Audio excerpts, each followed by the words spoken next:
जय हिंद दोस्तों। अभी अभी एक खबर आ रही है जिसमें ये कहा जा रहा है कि इजराइल के पार्लियामेंट को डिसॉल्व कर दिया गया है। अभी अभी आपने हाल ही में सुना था कि नेपाल के पार्लियामेंट को डिसॉल्व कर दिया गया था और 22 दिसंबर 2020 यानी कल इजराइल के पार्लियामेंट को भी डिसॉल्व कर दिया गया।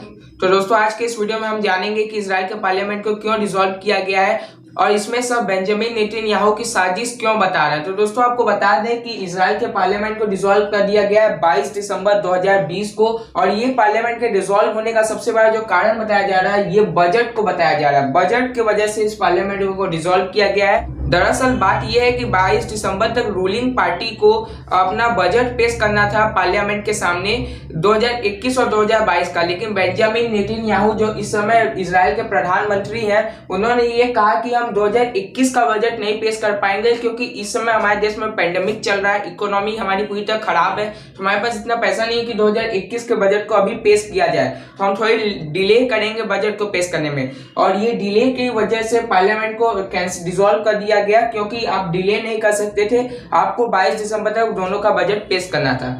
और दोस्तों यहाँ पे सवाल ये उठता है कि बहुत सारे लोग क्यों ऐसा कह रहे हैं कि बेंजामिन नेतन्याहू ने एक साजिश रचा है ताकि वो प्रधानमंत्री बने रहे इजराइल के और इसीलिए इजराइल का पार्लियामेंट डिसॉल्व किया है। तो दोस्तों यहाँ पे आपको ये समझना चाहिए कि इजराइल का इस समय हालात काफी ज्यादा खराब चल रहे हैं। 2019 से लेके 2021 तक के बीच में 4 इलेक्शन होने को है इजराइल में, 3 हो चुके हैं और 2021 के 23 मार्च को एक और इलेक्शन होगा। जो अभी पार्लियामेंट डिसॉल्व किया है तो एक और इलेक्शन होगा, तो इस 2 साल के अंदर 4 इलेक्शन होंगे इजराइल में। अब दोस्तों 2020 तक तो इजराइल को 3 इलेक्शन देखने को मिल ही गए, लेकिन 2021 में एक और इलेक्शन देखने को मिलेगा, 4 इलेक्शन देखने को मिल जाएगा इजराइल को 2 साल के अंदर ही।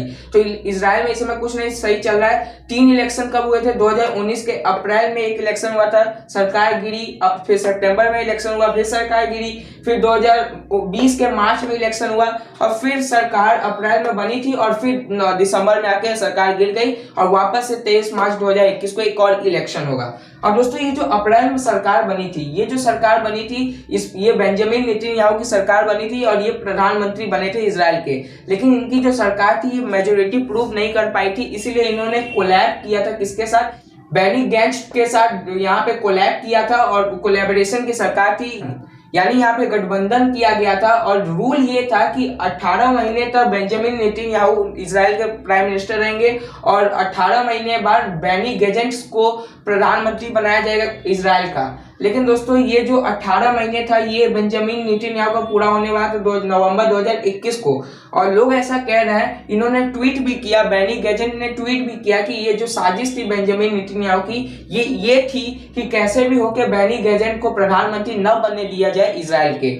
और बेनी गैंट्स ने ये आगे लिखा कि अगर बजट पास हो जाता 2021 का भी तो ये कंफर्म था कि बेनी गैंट्स को प्रधानमंत्री बनाया जाता है इजराइल का नवंबर 2021 के बाद, ये प्रधानमंत्री बन जाते इजराइल के और बेंजामिन नेतन्याहू को निकलना पड़ जाता। लेकिन ऐसा नहीं हुआ, पहले ही बजट को फेल कर दिया गया, 2021 का बजट पास नहीं हुआ जिसकी वजह से सरकार गिर गई। अब वापस से मार्च में इलेक्शन होगा, जो जीतेगा वो वापस से प्रधानमंत्री बनेगा। अगर बेंजामिन नेतन्याहू जीत जाते हैं तो वापस से ये प्रधानमंत्री बनेंगे और इनके साथ जो कॉन्ट्रैक्ट साइन था कि हम 18 महीने बाद हम अपना कुर्सी खाली करके आपको कुर्सी दे देंगे, अब ये कॉन्ट्रैक्ट पूरी तरह कैंसिल हो चुका है, जिसकी वजह से इनकी जो पार्टी है और ये जो है बेनी गैंट्स ये काफी ज्यादा नाराज है बेंजामिन नेतन्याहू की वजह से।